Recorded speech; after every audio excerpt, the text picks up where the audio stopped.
You've tuned in to BostonBossy CES, where branding meets bold moves. I'm your host, BostonBossy, brand developer, podcast queen, showing up loud, proud, and always on purpose. Today, we are into another episode of BostonBossy. We're diving deep into the healing journeys happening right here in Boston. Whether you're looking for inspiration, community, or a fresh perspective, you're in the right place. Grab your headphones and let's vibe together. Tap into the live with the real BostonBossy. Real conversations and you know we stay flossy. Common sense ain't common, so pull up and talk about it. In a safe space where all your thoughts are loud, yeah. Topics and discussions stay juicy, straight fire. Talking about everything like dreams and desires. Touch on mental health cause people act like it's taboo. Having conversations about the things they should've asked you. Come catch a vibe and unwind and just listen. You can tune in from traffic to the kitchen. Doing daily double or taking down your hair. Make sure you like it up, save and share. Yeah. It's the real BostonBossy. What's good, y'all? Back to BostonBossy CES. We're having a real honest convo today about Aunty, our story, our origin story, the birth of We Out Here Is a Vibe, our healing podcast of the Boston MM family, and the tension between healing Boston and what's still wrong with it. So, look, without further ado, this is my guest today, Aunty, my auntie, but also Aunty. Welcome to the show. We're excited to have you. Thank you for being on the show. Hello, everybody. Hi, I'm definitely Aunty, and I'm coming from We Out Here to Vibe. First and foremost, I'm really proud of Miss Bossy right here doing her thing, coming outside, getting everybody to understand that vibe, that healing vibe. So yeah, here I am. Tell us a little bit about your background and We Out Here Survive. Born in Trinidad, but raised here in Boston and New York, and just trying to do my thing, raise my children. You know, it was rough, it was hard. You know, you can contest to some of that, but it took some time for me to really try to figure out what's my relevance, and trauma did that for me. So healing and being on that vibe and being a part of We Out Here to Vibe, telling my story, hearing other people's stories, which has a lot of relevance, made that conversation for me a necessary thing. So my podcast, We Out Here to Vibe, it's all about real talk and real healing. I created to spark conversation to help people deal with life challenges and move through their own traumas. It's not just about surviving. It's about finding your vibe, owning your story, and building community. We laugh, we reflect, and we grow together. It's raw, it's honest, and it's straight from the heart. So we out here to vibe. That's what is necessary for us as a community to build and understanding what healing's all about. Cook good and look good.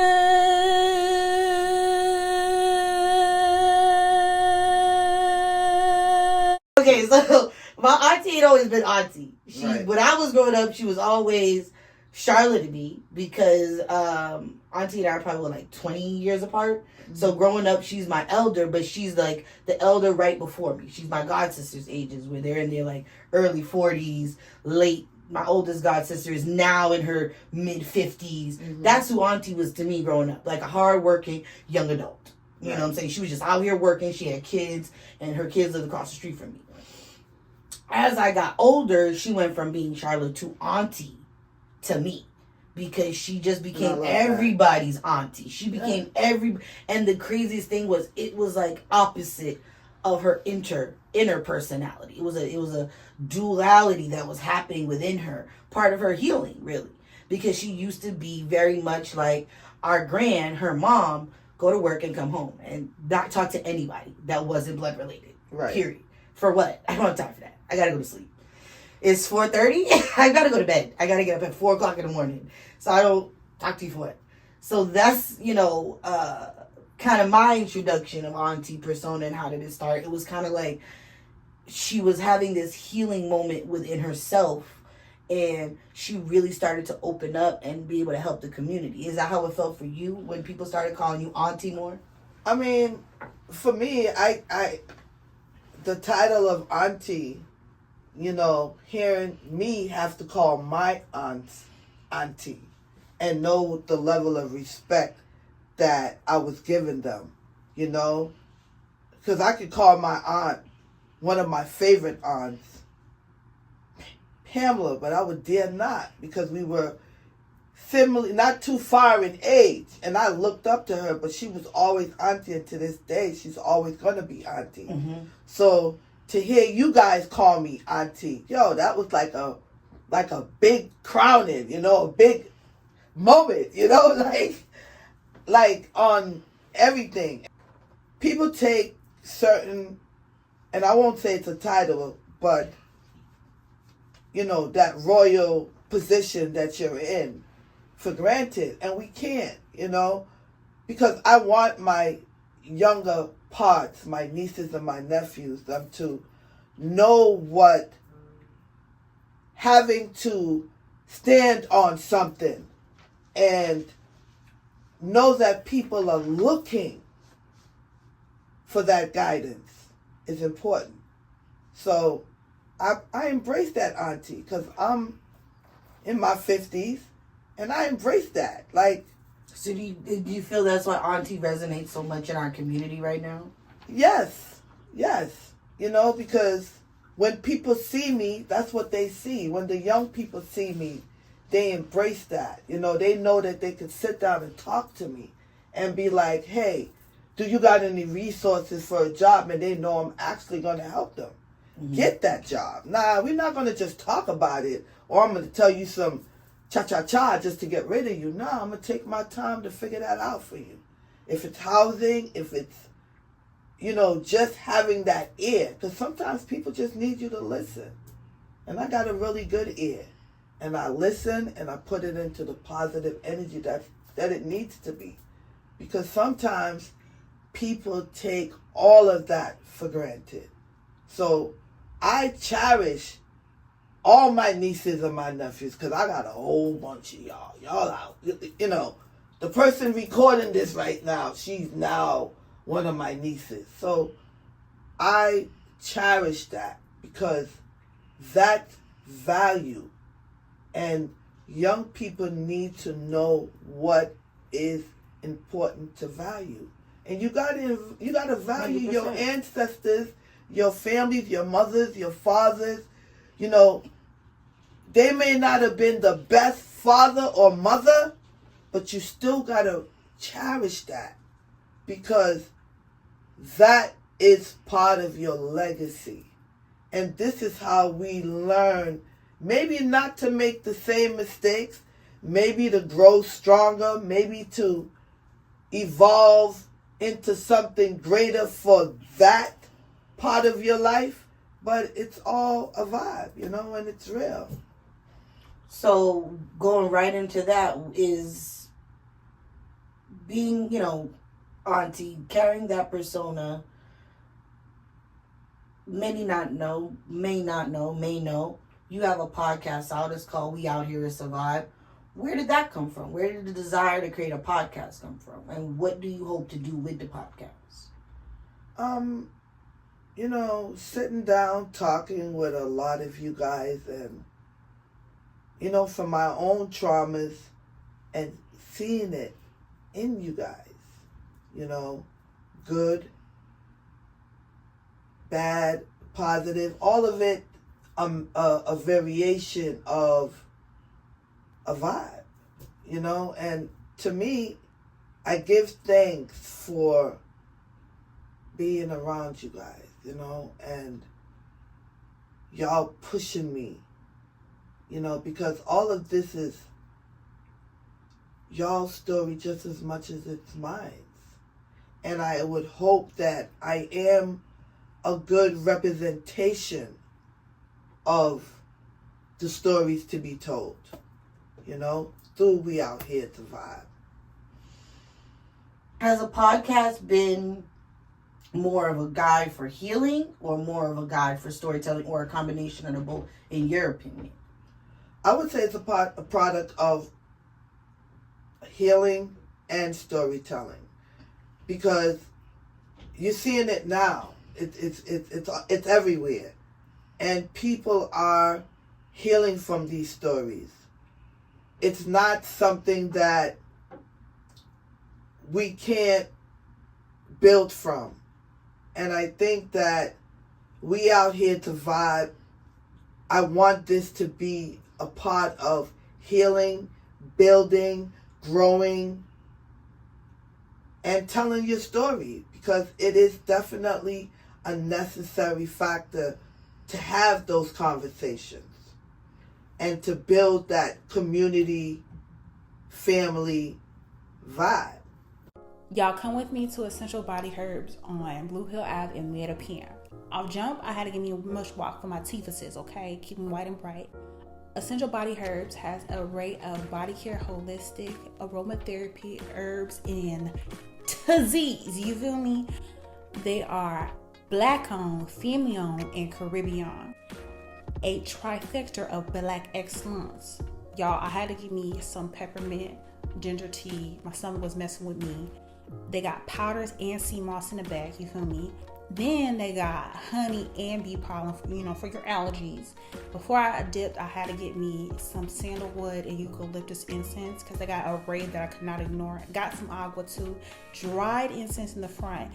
Slabs of African black soap. A brick of African black soap. Diversity. They got a perfumery in the back. I had to make some. Customer service is amazing. Got 2 of them. Then I had to check out. Cook good and look good. Check them out. Storytelling. We told a story of Boston. What do you feel is like Boston's biggest struggle in Boston culture? I would say housing would be one. Another one would be a variation of resources that people need to be connected to. Another one would be, for me, more places for the youth to tell their stories so that they can be a part of the healing with the older generation who might not understand their pain and their perspective.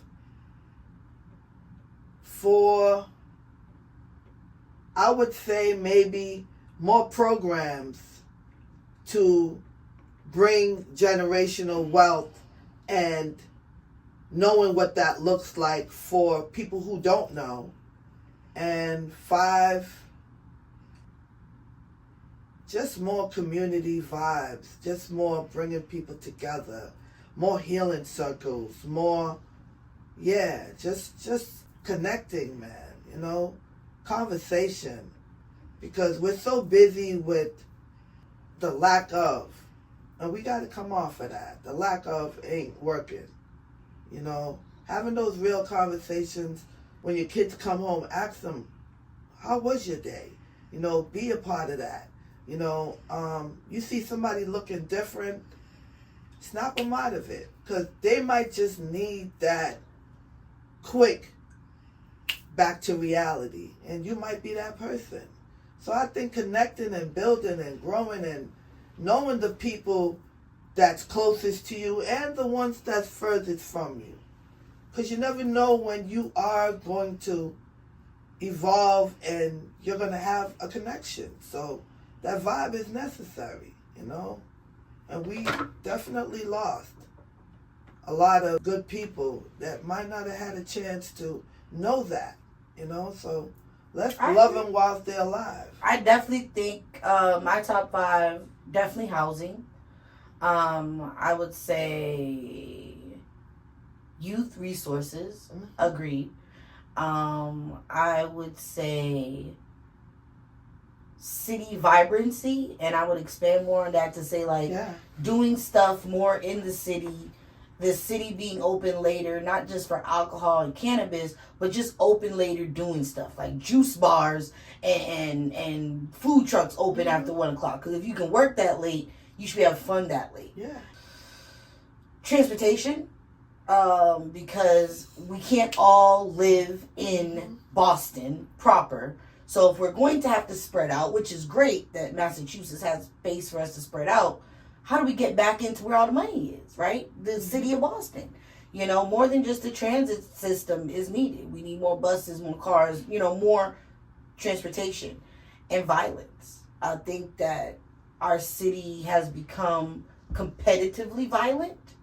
And I think, in my opinion, my personal BostonBossy opinion, that competitive violence is not us. We have been a city that has hoods, has crime, but there's like this nature of competitive violence, like we need to be more like New York or more like Philly or more like Chicago. And for what? Those places are in more poverty than us. We per capita make more money than most states. We don't need to act like we're all broke. But for our youth, they should be feeling the wealth that is in our city. And if they don't, that is why they are so angry. I would certainly be angry as a young person at 16 or 17 not to be able to get a job making more than $14 an hour when people are spending $7 million on one bedrooms. So with that being said, y'all, we're going to take a quick little break. Y'all come with me to Nubian Markets on Washington Street in Roxbury. The first thing I got was some citrus, and you already know, for real. This is a black-owned grocery store. If you're walking through Nubian Markets, you see these little signs telling you that you're buying black. I grabbed me some Wake Robin kimchi and some tofu food. Then I turned to the dairy section and got me some buttery butter, baby. Slowly but surely, I entered my home, the Cannon Spice. I got me some Louisa Sassoon and some mustard seed, because I got the faith of one, baby. Re-hit the produce section for some nanners and garlic, because you know, y'all, I forgot. Y'all, look behind me. Y'all, they got a grab-and-go section with savory snacks and seeds. And if you go a little bit further, you're going to see some dessert. Nubian Markets.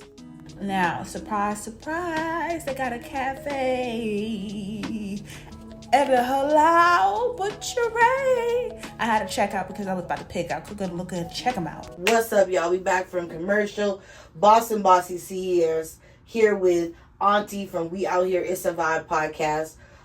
Both Boston MM podcasts. Hit me up if you need branding. Okay, We Out Here It's a Vibe, for real. That's really how the show got made, because that's my auntie and she's out here and she's a vibe, so it's real. So we're going right into our next question, and this is kind of more like the interview part, Auntie. So like we want to get more auntiness. Tell us a little bit about what you do as a profession and what you were seeing in the community that made you want to step into the community's auntie role, not just our auntie, personally, family and friends. A little bit even before COVID, working in the housing, homeless community, I saw a lot of brokenness. I would say, everybody would call me, Miss Sharla, but they were like, you more like an auntie, for real. Like, you really take time to listen to what we talking about. If we didn't know something, you would take time to find that out. If we was crying, you was crying with us. And I just gravitate to that auntie. And I felt, I gotta say that part of being called auntie helped me to heal as well, and brought me on that further journey to heal. Because you can't expect people to believe you when you say you healing if you ain't healing with them, So that auntie role, being a staff, working in the homeless families, with the homeless families and the kids, yeah, it was a whole vibe. I mean, I personally feel like there became a time when I would go over Auntie's house, and this is just our origin story, our real life story. I would go over Auntie's house to get my hair done, okay? Go smoke with my auntie after a long work week. These people just kept coming in the house needing something. It'd just be John, and John needed John. And it'd be April, and April need furniture. She just got an apartment. And it'd be Tyrone, and Tyrone just got out of jail. He know the lawyers because he just on $75,000 bail. He ain't gonna be able to pay this $75,000 bill, so he need a lawyer to figure out how much time you got to do to cut down this bit. And just people just be coming, I be like, man, it's my auntie time. My auntie time. And that's what I kind of realized. Like, my auntie is the village's auntie. And she's really starting to be out here. And other people need her. And then my best friend, who's, y'all know, Munchie. That's how we get down. Munchie met auntie. And she was so pivotal and helped grow our brand and grow Queen Jones. I was like, well, you might as well make a podcast too, auntie. And my auntie was like, no. I don't have time for a podcast. I got to help the people. I don't have time for this little podcast stuff y'all be doing. I got to help the people. And we're like, auntie, you can't go everywhere and help the people. And the pandemic happened and finished. And we like, auntie. Yeah, and she was like, oh, yeah, I should make a podcast because I'm not going to go see all the people. Let me just call y'all out. Y'all already know the drip. Y'all know y'all auntie is shy too when she get on camera. So this is why I have to utilize you guys as the start of this. We out here to vibe. And even being on camera, y'all still be like, auntie, listen, you got to do this, you got to do that, you got to do this. And for me, and I got to be frank, all of this is a lot. But I wouldn't be pushing this agenda if the healing part of this wasn't resonated through all of them. And yeah, we out here to vibe. And that's the vibe that we all got to be on right now. Yo, what's good? Welcome to my podcast, Queer Anxiety, where we talk about all things queer and mental health coming from the perspective of an anxiety-ridden creative trying to get his shit together. Tea on me. My dry-ass dating life, my queer anxiety, being fresh out of the psych ward. Oh, I'm gonna go to blah, blah, blah with my girlfriend. And then 2 days later, we sitting in your car smoking, and you damn near insinuating that you want to give me head. I'm just like, what the fuck? Then there's Grindr, where it's like, ew. Like, I really use Grindr for my own entertainment. Like, if I open that shit, I could open any person's messages and we'll see, like, yo, hey, yo, pull up. Oh, this is where I'm at. Oh, damn. You don't like me? Damn, I'm not good enough. Da-da-da. And it just, I'm not gonna lie, it serves my ego. And with that being said, we're gonna close off. That's that for today. I'm done flapping my gums. Have a nice day. But what are your most memorable moments from the show? And I'm not limiting you to just season 1, but for the people that don't know, season 1, We Out Here Survive. It's out here on all streaming podcast platforms. So go check it out if you haven't heard the show before. It is such a beautiful storytelling, deep dive into people's good, bad, and indifferent. But tell us about some of your favorite episodes from season 1.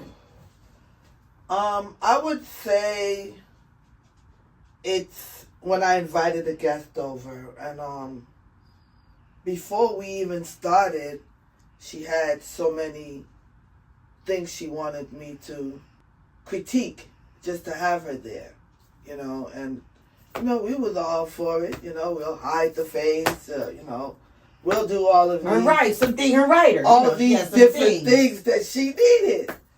And when she got there, I told her, we're gonna talk about her life and, some things that's that she's been through, had knowledge of some of them, which would have been a great story. Not that I'm trying to have her. We're trying to monetize her pain. Right. But why are we talking? Right, because it was about trauma. That segment was about trauma. Mm. And you had several different traumatizing situations. And, mental health and mental issues and all. And she was like, why would you want to use that?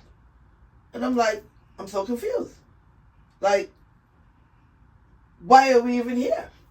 You a whole mental issue. And I'm not even trying to... No, but you were trying to say, I'm not even trying to be funny. No disrespect. No, she was trying to really bring out, look how much you've overcome, pushed through, survived, thrived. How did you get there? But we were Did clueless. you just come out of the womb thriving? We were clueless. Yeah.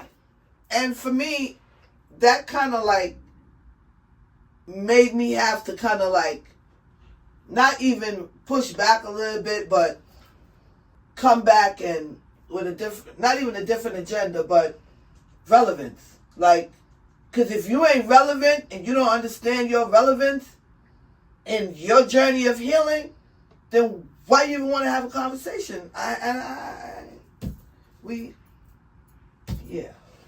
No. When I did start my first episode, it was right around COVID, you know, to be a sole person, having conversations about various different things, mental health, trauma, spirituality, you know, homelessness.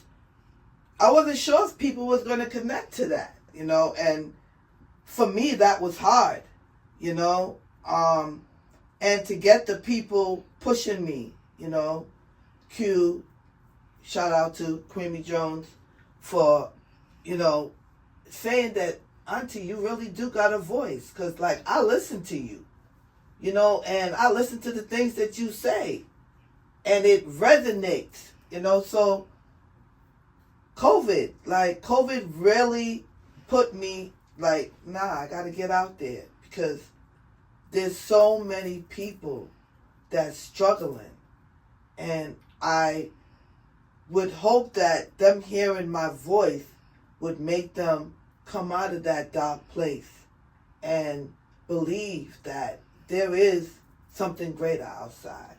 Do you feel like the combination of COVID and your family support really helped you find your purpose and We Out Here to Survive? Yeah, I really do believe that, because let's just backtrack before COVID happened. I was having so many family functions at my house.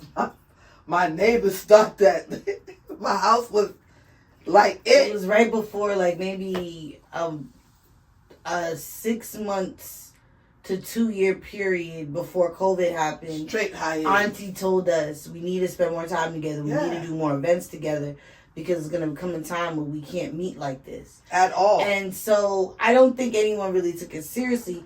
But from the moment she said that, we had a birthday party. Then we had a Black 420 party.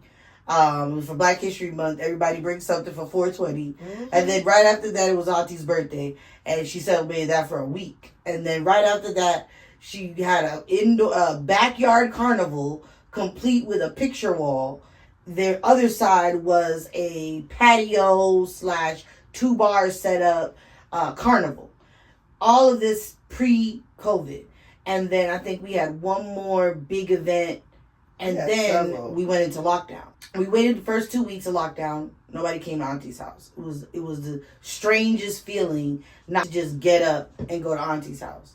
And then Auntie was like, enough of this. We out here and it's a vibe. Everybody get your mask and get tested, and have hand sanitizer at the door, and the back door, and the side door, and by the kitchen. And we gonna link up. And it was keeping our community through a time when it was the thing being ripped apart the most. And it was important. It was so important, because me personally, I have a very small family, and it was pivotal to not completely feel isolated. I'm not going to isolate myself from my family. We automatically immune to one another. The trick was to bring us all together to get that immunity. Yeah, we created our own bubble. We ain't going to say, you can't come to my house. My neighbors used to be like, did y'all get the memo? Y'all ain't supposed to be congregating. Nah, we got things to talk about.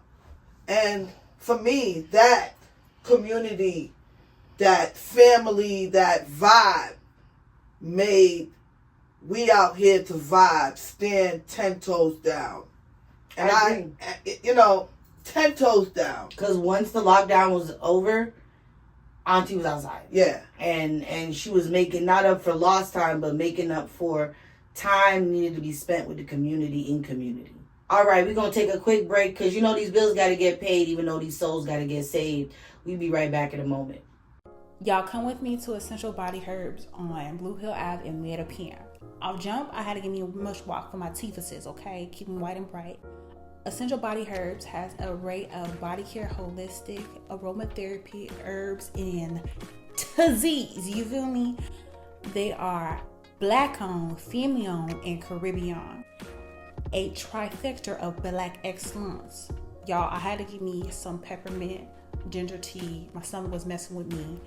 They got powders and sea moss in the bag, you feel me? Then they got honey and bee pollen, for your allergies. Before I dipped, I had to get me some sandalwood and eucalyptus incense because they got an array that I could not ignore. Got some agua too. Dried incense in the front. Slabs of African black soap. A brick of African black soap.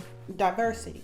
They got a perfumery in the back. I had to make some. Customer service is amazing. Got 2 of them.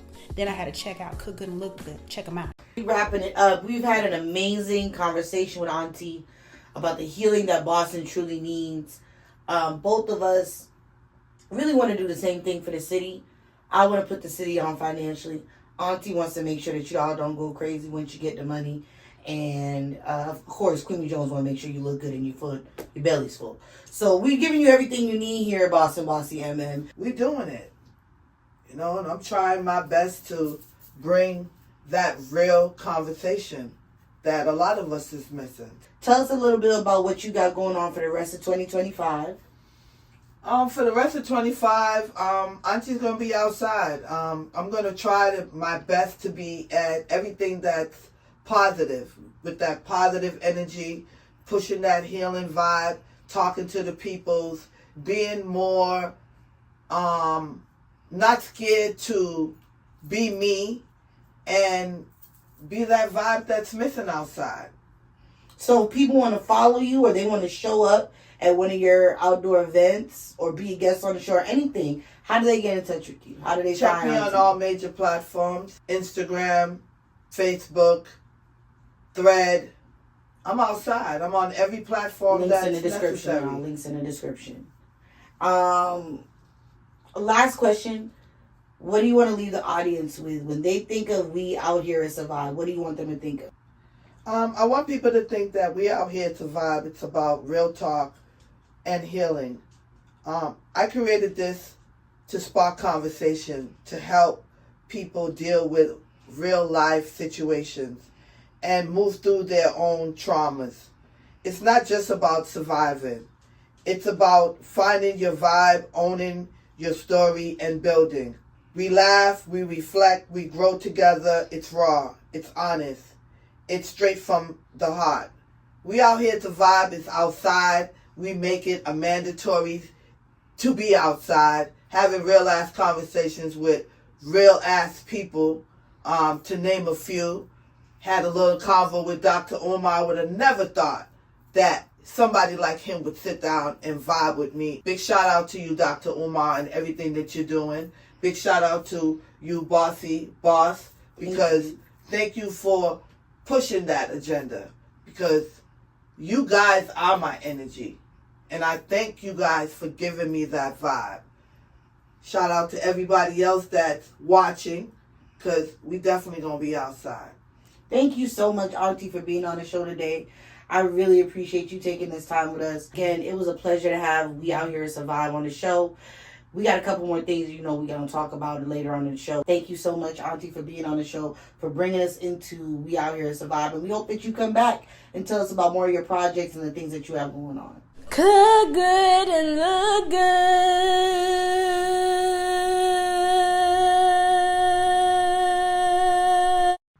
Now it's time for our media roundup. Let's take a look at some recent news and events surrounding health and wellness in Boston. Here are a few of my highlights that I think really connect with this Healing Boston episode we did, y'all. Puff and Process. We over here, we do MaryJane N Munchies things everywhere. Puff and Process, this isn't just a link up, it's a healing space. In a city like Boston, where we're often grinding harder than we're grounding, Puff and Process offers something rare, a moment to pause, inhale, and process. Hosted by the Black Kings of Boston, this event blends cannabis culture with community care.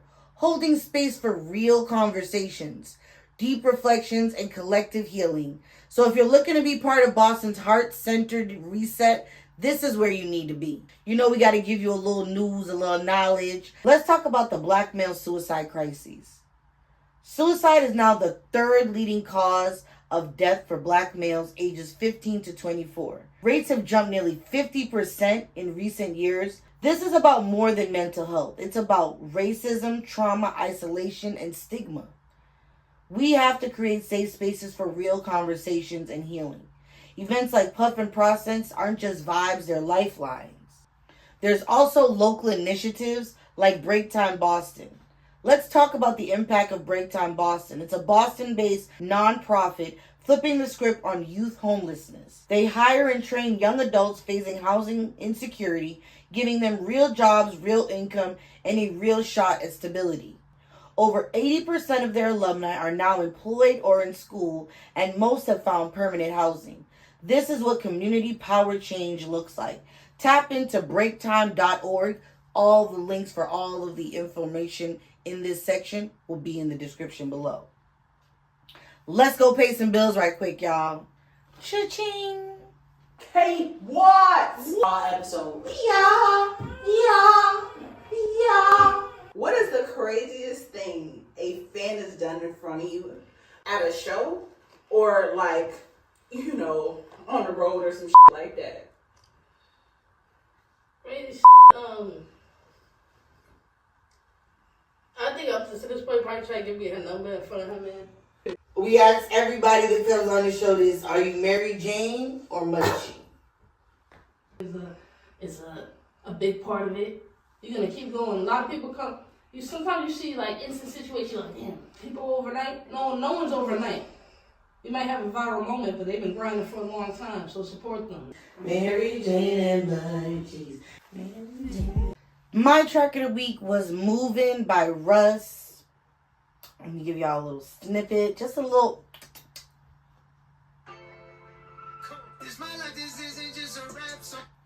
That song is gonna get y'all in a different mind space. Tune into that. Russ, "Moving." It just dropped. It's available on Apple Music. Shout out to Apple Music, sponsor your girl. Before we continue, I want to take a moment to introduce you to my other exciting projects. If you love BostonBossy CES, you're going to absolutely go crazy for MaryJane N Munchies podcast. There, you'll explore everything cannabis culture, homegirl, and cultural delight. We're going to give you the tastiest recipes, the industry know-how, and you're going to get the culture of Boston here, near, and there, and everywhere, with a puff here and a puff there. Tune into BostonBossy and Queenie Jones, the most dynamic duo when it comes to this podcasting game. MaryJane N Munchies. It's on a YouTube channel near you. And if you want to check me out, your girl, BostonBossy, you can catch me on IG at BostonBossy _CES. All right. You can also catch my branding business page at BostonBossy _MMC. If you want to catch me on BGO Live, where I stream daily, Monday through Friday, you can get me at BGO Live, ID Powerpuff88. And on the weekends, when I'm gaming Fortnite, you can catch me on Twitch, BostonBossy _ Tap in live with me on the weekends. We have a great time streaming. Y'all come with me to Essential Body Herbs on Blue Hill Ave in Meta PM. Off jump, I had to give me a mush walk for my teethuses, okay? Keep them white and bright. Essential Body Herbs has an array of body care, holistic, aromatherapy, herbs, and disease. You feel me?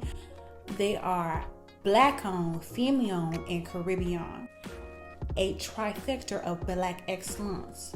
Y'all, I had to give me some peppermint, ginger tea. My stomach was messing with me. They got powders and sea moss in the bag, you feel me? Then they got honey and bee pollen, for your allergies. Before I dipped, I had to get me some sandalwood and eucalyptus incense because they got an array that I could not ignore. Got some agua too. Dried incense in the front. slabs of African black soap, a brick of African black soap, diversity. They got a perfumery in the back. You know I had to make some. Customer service is amazing. Got 2 of them. Then I had to check out, cook good and look good. Check them out. One takeaway that I really absorbed from this episode and the time spent interviewing Auntie from We Out Here to Survive podcast, available on all streaming platforms, is that we have to acknowledge the hurt that everybody is in. We can't just put a Band-Aid over it and pretend like things aren't happening. We gotta peel back what's going on and process it. Events like Puff and Process really allow us to take that time with others, sometimes qualified professionals if necessary, to process things that we've been through, traumas our cities have suffered, and then address the problem. Like Break Time, addressing youth homelessness through job readiness and implementation throughout the city into different programs. The way forward to healing in Boston is not a one-fits-all programming, but it's something that's possible. If you want more episodes like this, if this really resonated with you, you can connect with me on IG at BostonBossy _CES. If you want to tell your story or you need help telling your story, I can do that for you. You can reach me at IG at BostonBossy _MMC, where I do all my branding client work, where you can get featured and talk about what's important to you, the story you have to tell that's going to help heal Boston. All right, y'all. Stay real, stay ready, and stay in tune with the boss moves. Bye! Tap into the live with the real boss and bossy. Real conversations and you know we stay flossy.